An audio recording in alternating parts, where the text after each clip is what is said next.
boys.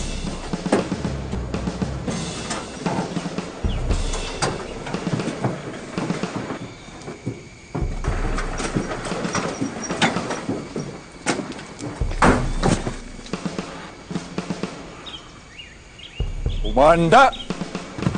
Tigas, pahinga! Tubong gimaras ang pamilya ni Jerome. Taong 2012 nang ma-assign ang military unit ni Jerome sa bayan ng Calino sa Iloilo.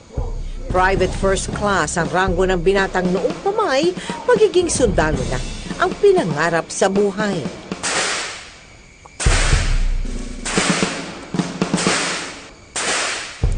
Ang isa pa niyang pangarap ay ang makatagpo ng isang natatanging babae na kanyang pakakasalan at magiging ina ng kanyang mga anak. 25 taong gulang na siya noon, kaya puspusa na ang kanyang paghahanap sa babaeng kanyang iibigin.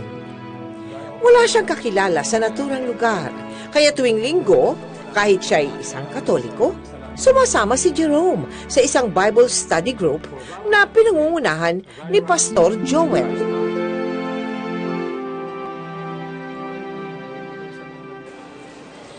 O paano mga brothers? Hanggang sa muling Bible study natin ha? Mag-iingat kayo.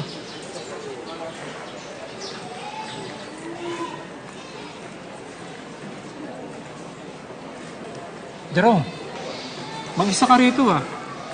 Bakit ayaw makihalubilo sa kanila?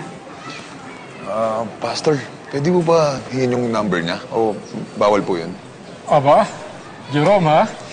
Nagdududa tuloy ako sa iyo kung Biblia o babae ang gusto mong pag-aralan sa small group natin.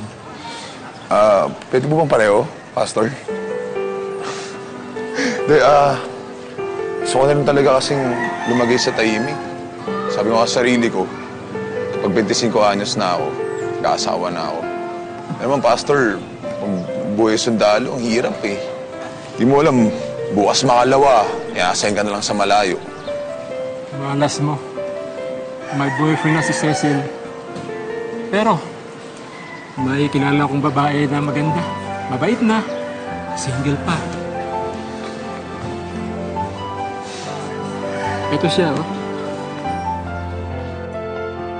Rachel ang pangalan niya.